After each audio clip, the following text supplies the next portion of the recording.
이번 시간은 11주차 1교시 수업 시작하겠습니다.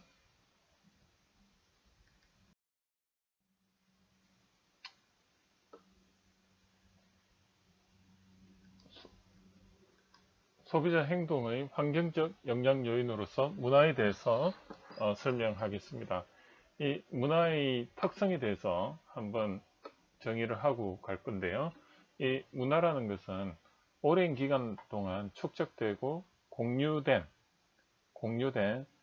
생활 방식, 그리고 생각 방식을 가치라고 또 이야기할 수가 있고요. 그 다음에 규범, 그 다음에 그런 습관, 그리고 사회적 유산, 이런 것들을 문화라고 정의를 할 수가 있고, 여러 세대를 거쳐서 학습되며, 학습을 우리가 앞에서 설명했을 때 태도가 변화되고 그 결과 태도가 형성되는 것을 학습이라 했죠. 그리고 사회 구성원의 행동 양식을 규정짓고 사회적으로 그런 규범으로 작용을 하며 소비자 구성원의 보편화된 문화를 이해하고 행동을 예측하여 마케팅 전략을 수립하게 합니다.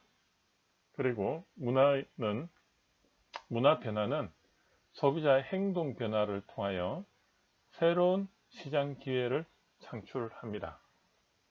그래서 문화의 특징은 문화는 공유가 되고 그 다음에 학습이 되며 그 다음에 사회적으로 규범으로 작용하고 그리고 보편적이고 그리고 문화는 변화한다는 것입니다.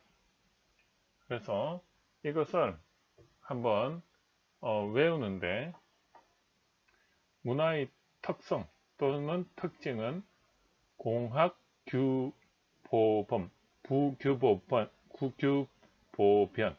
발음이 어렵네요. 공학 여기까지 띄우고 규보변.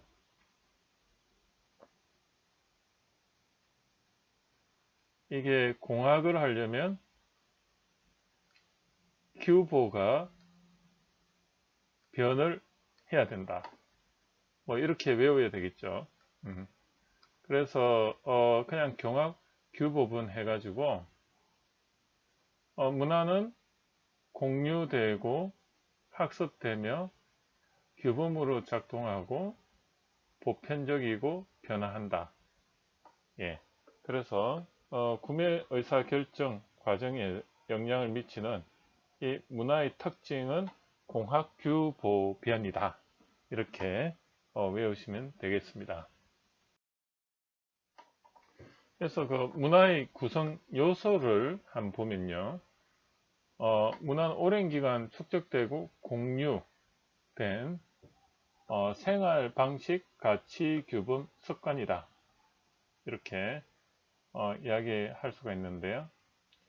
그래서 이걸 다른 말로 관습과 의례 이렇게 말할 수 있고요. 그리고 사회적 유산이다. 이건 물질적 요소에 해당이 되는 거죠. 그 다음에 여러 세대를 거쳐 학습이 되니까 언어적인 부분이 또 구성이 돼야 됩니다. 언어가 하나의 문화의 구성 요소입니다. 사회 구성원들의 행동 양식을 규정짓고 사회적 규범으로 작용하는, 그러니까 사회의 하나의 그 기관 또는 인프라로 작동합니다. 그 다음에 소비자 구성원의 보편화된 문화를 이해하고 행동을 예측하여 마케팅 전략을 수립한다. 이거는 가치 또는 신념으로 구성되어 있다. 이렇게 보면 되고요. 그리고 기타 아름다움을 추구하는 그 심미적인 요인이 여기에 들어가 있습니다.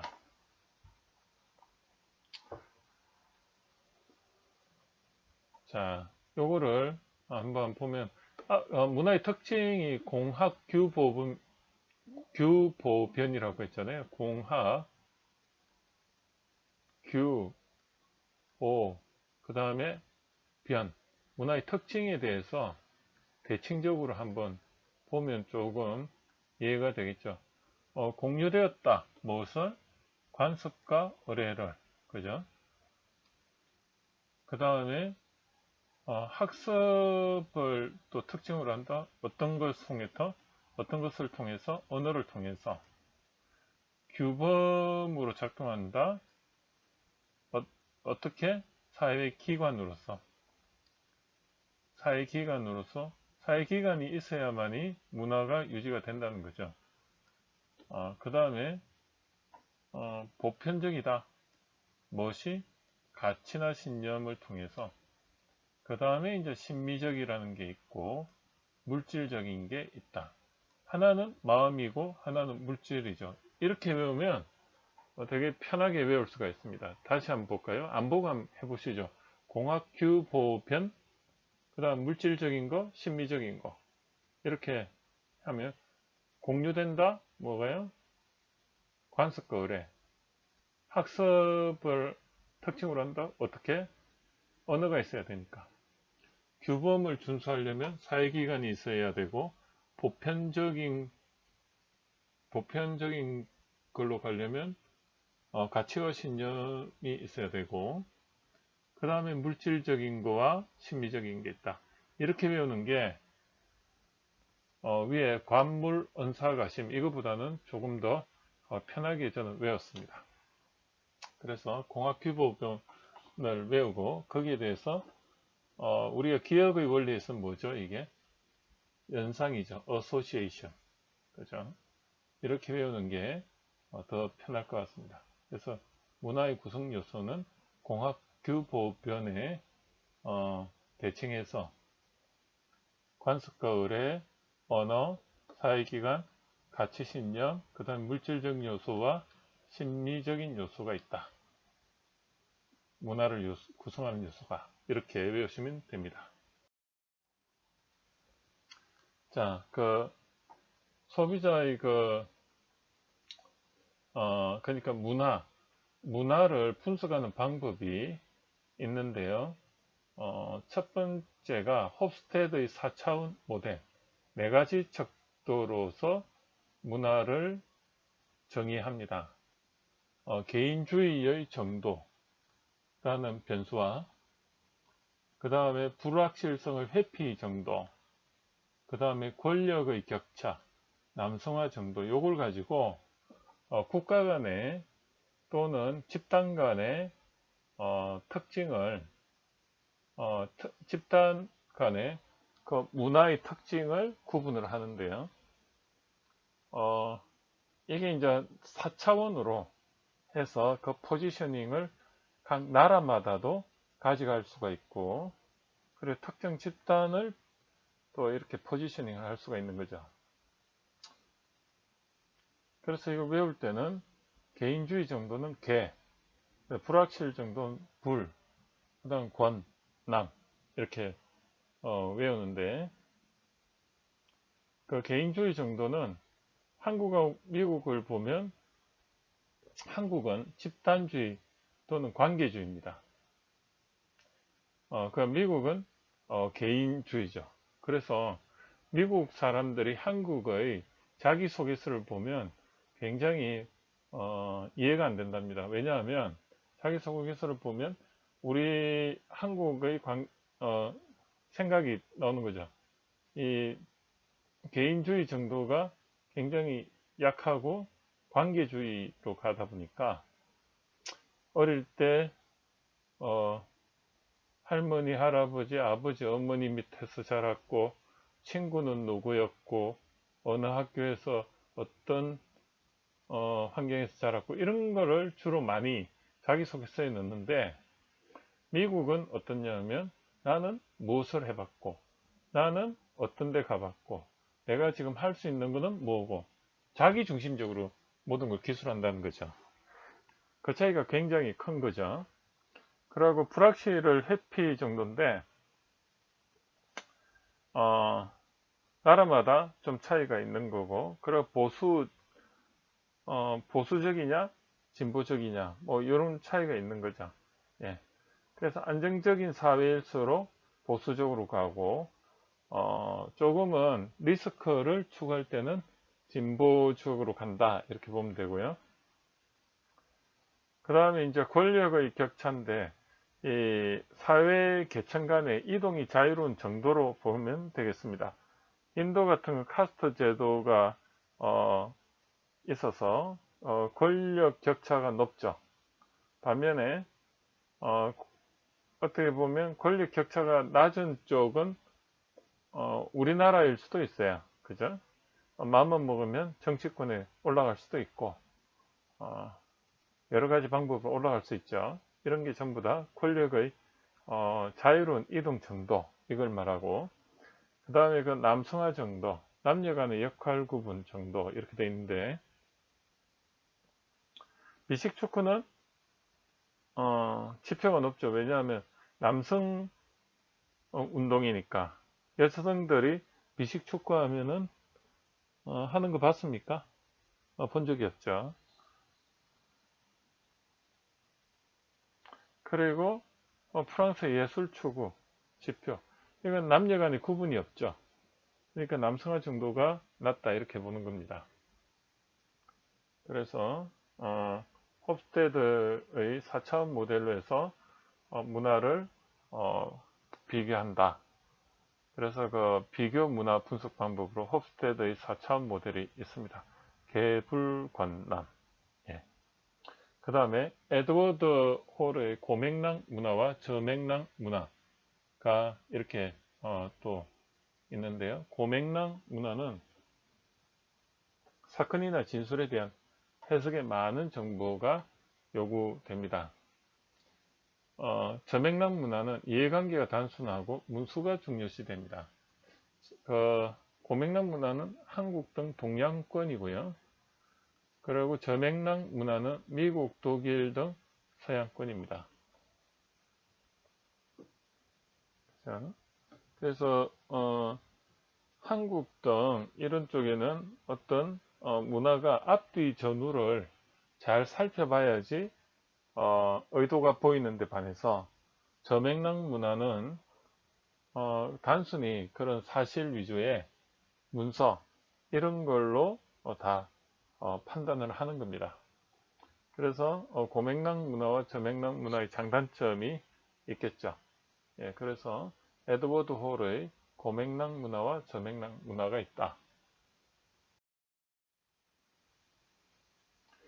자, 그 다음에 이제 문화는 끝났고 사회계층의 사회계층이 소비자의 구매 의사결정에 영향을 미친다고 되어 있는데, 이런 사회계층이 이 환경적 요인에서 이 사회계층이 이제 영향을 미치는데요. 이 사회계층이란 한 사회 내에서 영속적이고 동질적인 집단으로, 그 다음에 이제 계층 간에는 이질적이다 이런 특징을 가지고 있습니다. 그리고 고정 빌변이 아니라 계층 간의 이동이 가능하다.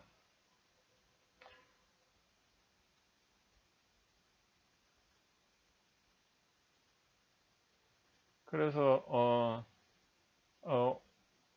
홉스테드의 그 4차원 이론에 의하면 개불권남, 그죠? 권력의 차이에서 계층 간의 이동 정도 이런 게 있었죠. 그래서 이 유사한 행동 양식을 가지고 있다. 사회계층, 동일 사회계층에는. 그렇게 계층을 구분짓는 기준은 사회적 지위, 소득, 학력, 재산, 경제력이다. 자, 볼까요? 이 사회적 지위의 소득과 학력과 재산과 경제력은 어때요? 상관관계가 굉장히 높죠.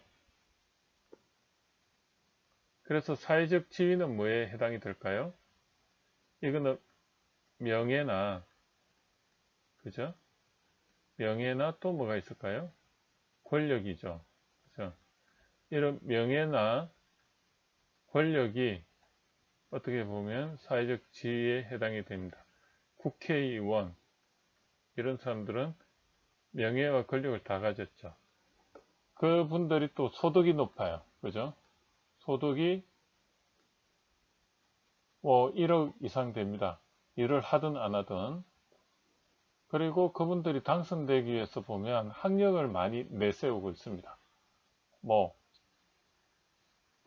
보면 학력을 자세히 보면 뒤에 졸업을 한 게 아니고 AMP 과정 뭐 이런 식으로라도 학력을 세탁을 해요. 그죠? 자세히 안 보면 모릅니다. 그리고 그분들이 보면 재산이 대부분이 많아요. 그리고 재산이나 뭐 경제력이나 거의 같다고 봐야 되는데 이 경제력도 괜찮아요. 그래서 어떻게 보면 사회계층이 가장 높은 사람이 국회의원입니다. 그죠? 자, 이제 한번 외워볼까요? 그냥 연상작용에 의해서 어소시에이션에서 한번 외워봅시다. 국회의원을 생각하고 사회적 지위가 높은 사람은 그죠? 소득이 높아요. 그 사람은. 그리고 학력도 높아요. 그리고 재산도 많고 경제력도 있어요. 그냥 그렇게 외우면 되는 거죠. 예, 그냥 국회의원 생각하고 여기서 한 5개를 다 쓸 수도 있고 한 서너 개 써도 점수가 나오는 겁니다. 그래서 사회계층을 정의할 때 한 사회 내에서는 영속적이고 동질적이지만 계층 간에는 이질적이다. 이건 뭐 집단 구분하는 내용이라 보면 되고 그리고 계층 간에 이동이 가능하죠. 사회계층은. 그런데 사회적으로 그게 조금 더 불편하거나 시키하거나 그렇고 그리고 그 사회계층을 구분짓는 기준은 국회의원을 생각하면 사회적 지위가 높고 지위가 높고 학력이 높고 소득도 높고 재산과 경제력도 있더라. 그래서 사회적 지위가 높고 그 다음에 학력이 높으니까 소득이 그대로 따라오고 그러니까 소득이 높으니까 재산이 모이고 경제력도 있더라. 이렇게 연상해서 외우면 좋겠습니다. 사회 계층의 특징을 보면 서열이 있더라. 사회 계층은 수직적으로 피라미드 구조를 가지고 있죠. 그 다음에 행동에 대해서 구속력을 가집니다. 국회의원들은 행동에 대해서 구속력을 최상위 서열에 있고 행동에 대해서 구속력이 있고 사회계층 간의 이동이 가능하죠. 아래 위로. 그리고 사회계층의 구분 기준은 다차원이다. 그죠? 아까 사회계층은 어떤 여러 가지 차원이죠. 명예나 이런 것 같이 어떻게 보면 사회적 지위도 있고 그래 학력도 있고 그 다음에 그런 소득도 있고 그 다음에 수입이 있고 재산이 있고 경제력이 있고 이런 다차원에 의해서 사회적 계층이 구분이 되더라 이렇게 봅니다. 그래서 이거를 그냥 이 서분동차 이렇게 외워도 되는데 한번 볼까요? 사회적 계층의 특징은 국회의원을 생각합시다. 서열에서 가장 높죠. 그리고 그 사람들은 행동에 제한 있는 규범성이 있어요. 그리고 이 사람도 또 내려올 수도 있어요. 그래서 이동하는 동태성도 있어요. 그 다음에 이 계층 간의 특징을 지어주는 것은 권력과 명예와 같이 그런 사회적 지위와 그 다음에 학력과 그 다음에 소득과 그 다음에 재산, 소득이 많으면 또 재산이 있죠. 재산 그리고 경제력 이런 것들이 사회계층을 정의한다. 이렇게 볼 수가 있습니다.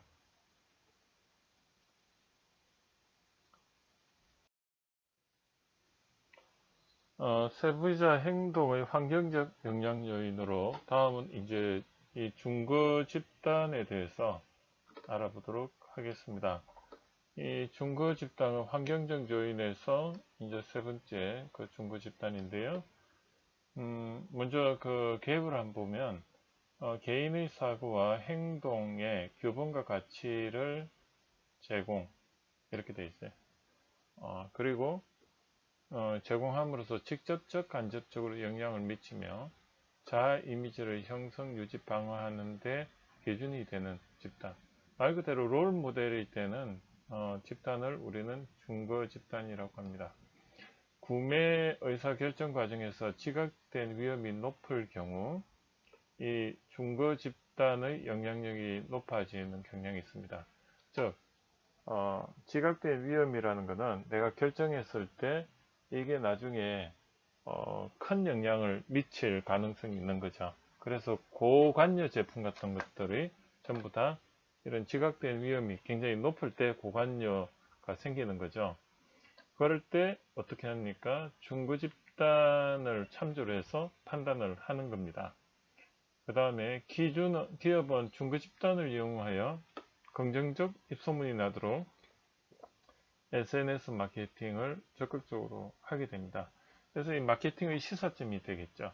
그래서 이제 중고 집단은 뭐 말은 어려운데 한마디로 평소에 그 롤 모델이 되는 집단이고, 지각된 위험이 높을 경우, 즉 고관여인 경우에는 이 중고 집단을 참조하는 경우가 커진다. 그리고 기업 입장에서는 이러한 중고 집단을 통해서 마케팅을 하면은 어떻게 보면 지각된 위험이 높을 경우에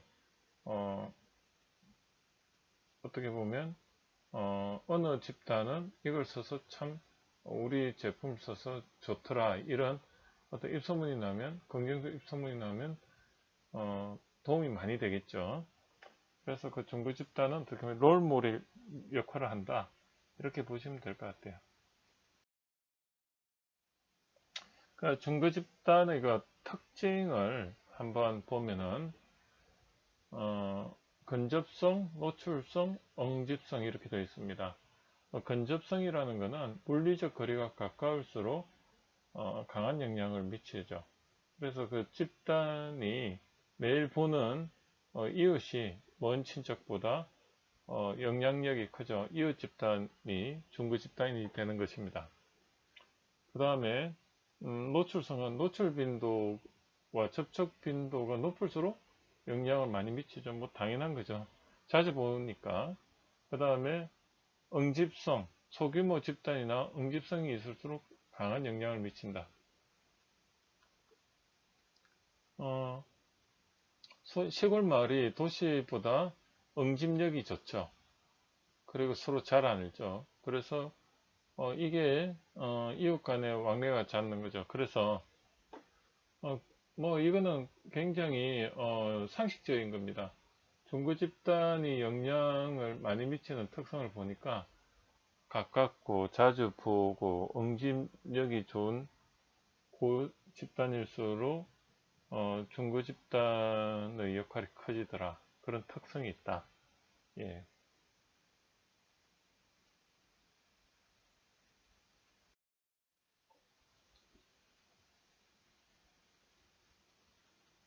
그 다음에 중거 집단의 영향력을 보니까 구성원에게 물리적, 심리적 위협을 가함으로써 순응하게 만드는 힘이 있더라. 이게 강제적인 힘이라고 되어 있는데요. 예시로 얘가 학교, 직당이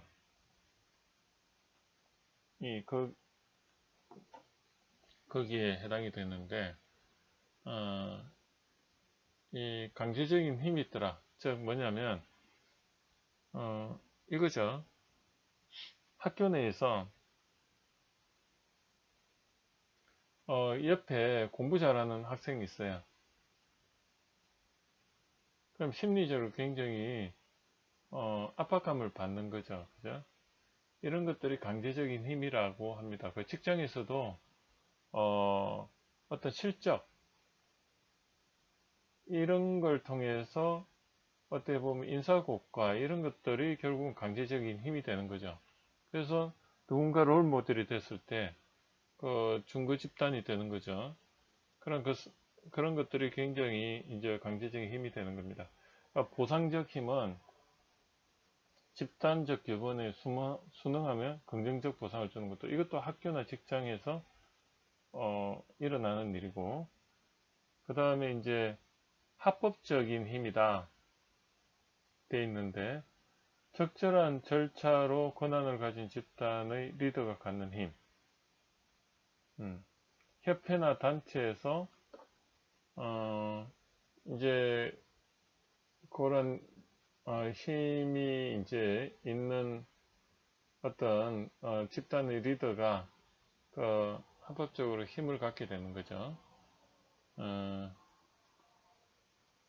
여기서 이 중거라는 걸 빼면 집단의 영향력이라고 보는 게 이해하는 데 더 도움이 될 겁니다. 그 집단 내에서 어떤 게 있느냐, 강제적인 힘도 있고 보상적 힘도 있고 합법적 힘도 있고, 그 다음에 전문적 힘이 있더라.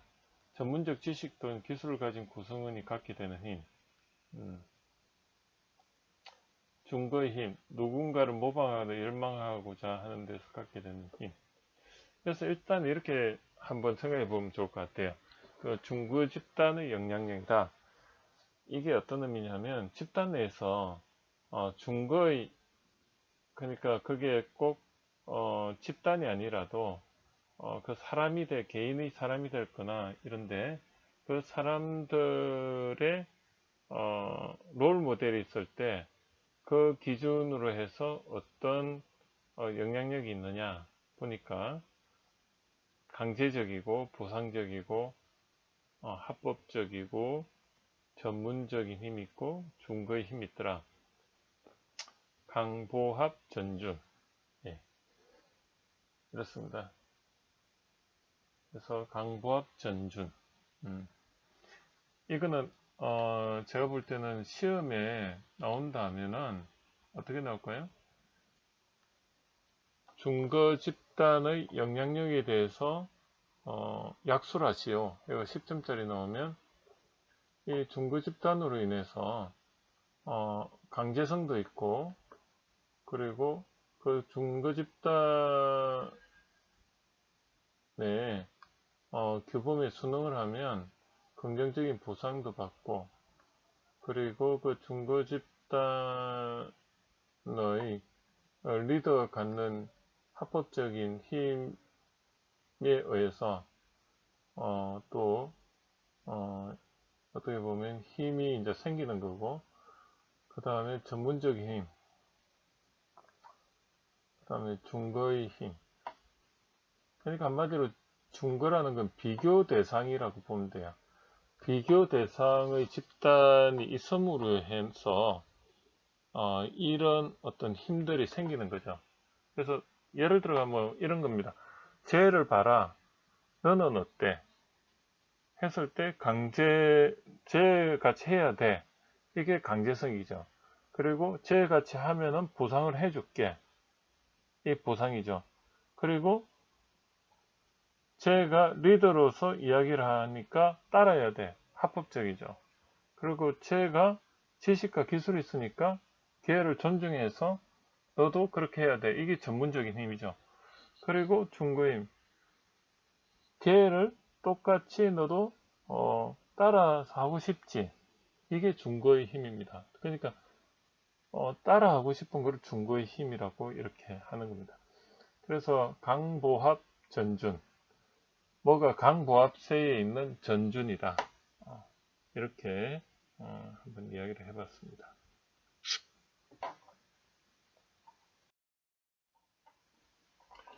그 다음에 이제 환경적 요인에서 가족이 이제 있는데요. 네 번째입니다. 이 가족은 여러분들이 아시다시피 사회에서 가장 작은 단위이지만 1차 집단으로서 구매 소비의 영향력이 가장 크죠. 이 가족은 뭐 여러분들이 누구나 정의가 가능할 겁니다. 사회에서 가장 작은 단위고, 그 다음에 구매 소비에 1차적으로 가장 영향력이 큰 집단이다.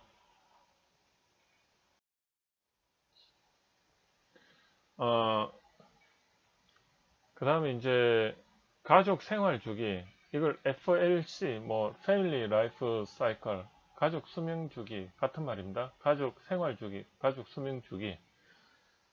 가족을 기준으로 보니까 가족이 형성에서 소멸까지 가족 구조와 역할 변화를 주요 사건 중심으로 분류한 개념이다. 그러니까 이제 가족이 처음에는 1인이죠. 그래서 1가구 가족입니다. 그래서 독신기가 있고요. 그 다음에 이제 1가구, 1가구지만 2인이 있는 1가구죠. 신혼부부기를 거치고, 그 다음에 아기가 태어나는 6세 미만일 때를 보금자리 일기라고 하고, 그 다음에 6세 이상일 때를 보금자리 이기라고 합니다. 그 다음에 이제 자녀가 출가했을 때 보금자리 3기라 하고요. 이제 부양자녀가 있거나 출가인데, 이때는 이제 자녀가 다 컸죠. 그 다음에 이제 부양자녀가 없는 노부부 1기, 부양자녀가 없는 노부부 2기, 그 다음 고독한 생존기, 배우자와 사별한 사항입니다. 지금 우리 부모님들은 보면 두 분 다 생존해 있으면 참 행복한 건데, 대부분 한쪽이 사별한 경우가 굉장히 많습니다. 그죠? 저도 그런데, 자, 이래서 그 가족 생활 주기 또는 가족 수명 주기, 패밀리 라이프 사이클을 보면 가족이 형성에서 소멸까지 가족 구조와 역할 변화를 주요 사건 중심으로 분류한 개념이다. 둘, 셋, 넷, 다, 일곱, 여덟. 그래서 뭐 이거는 가장 상식적으로 보면 독신기에는 특징 혼자 사는 거죠. 그리고 혼자서 마음대로 패션 선도하고, 그리고 재밌는 거, 맛있는 거 먹으러 다니고, 누군가를 부양할 재정적 부담이 없고, 그 구매 패턴은 기본적인 그냥 주방용품이라든지 자기가 하고 싶은 자동차라든지 휴가용품, 가구 이런 거에 관심이 많은 거죠. 그리고 그런 거를 구매를 합니다. 그죠? 그 다음에 이제 신혼부부에는 자녀가 없고 저축률이 높죠. 그 다음에 이제 재정 상태가 양호하고, 이 내구재라는 게 뭐죠? 가구 이런 거죠.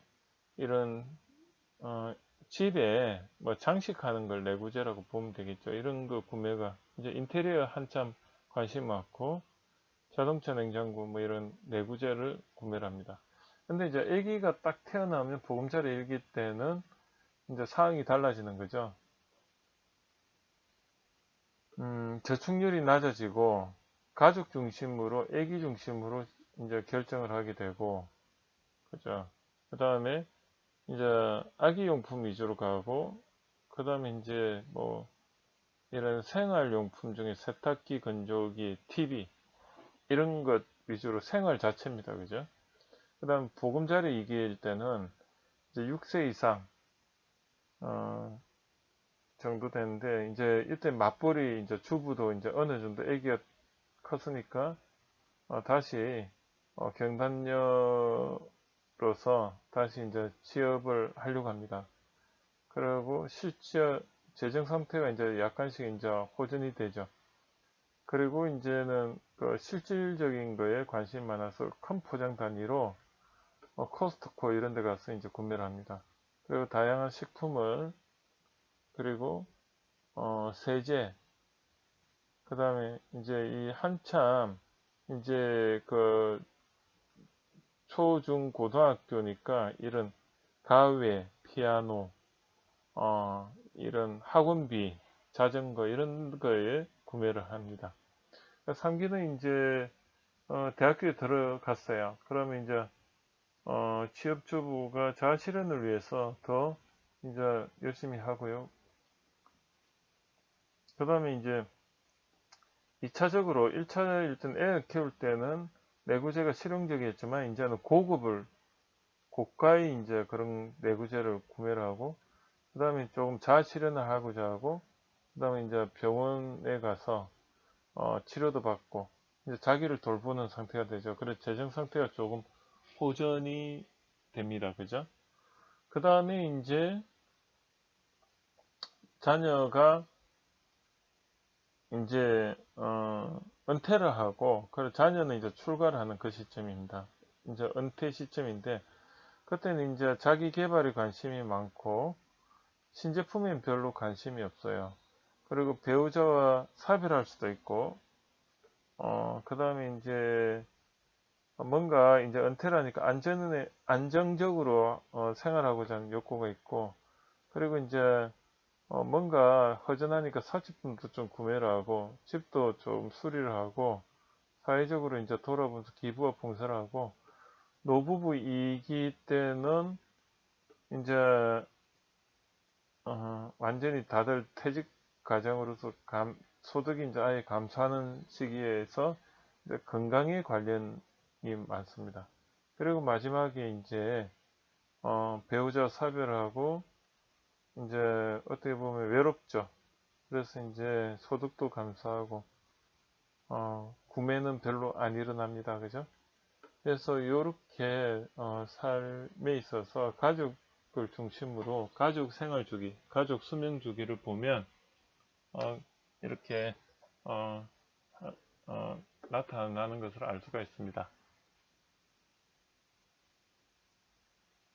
시험 문제는 뭐 이렇게 나오겠죠. 가족 생활 주기가 무엇이며 그 단계별 특징과 재정적 특징, 구매 패턴에 대해서 간단하게 약수를 하시오 하면 생각나는 대로 적으면 돼요. 그러면 한 7, 80%는 맞겠죠. 예. 그럼 뭐 10점짜리면 한 7점 뭐 이렇게 받을 수가 있습니다. 너무 완벽하게 똑같이 적으려고 하면 못합니다. 이거는 이해를 하고 거기에 맞게 적는 게 중요하고요. 여기서 보면 이제 노부부 1기 때는 이제 여기가 출가를 하고 은퇴 전까지인 것 같아요. 그리고 노부부 2기는 이제 은퇴 이후에 부부 사별 전까지. 3기는 이제 말 그대로 이제 9988 할 때 99세에서 팔팔하게 살기 위해서 어떻게 보면 고독한 생존기죠. 혼자서. 그때 이제 참 삶의 질이 마지막에 좋아야 되는 게 우리 인생입니다. 그래서 여러분들이 지금 창업대학원에 와서 보면은 지금 이제 어떤 단계냐, 한 보금자리 한 3기 정도 돼 자녀도 이제 어느 정도 키우고 이제 뭔가 이 노부부 1, 2기 고독한 생존기까지 뭔가 대책을 마련하기 위해서 오셨다고 저는 생각이 듭니다.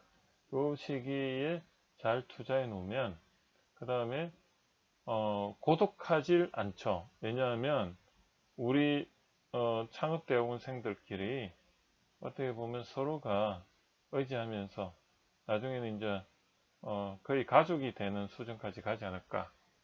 그래서 평생을 이렇게 서로 도와가면서 살지 않을까, 그런 예상을 해봅니다. 행복하게. 예.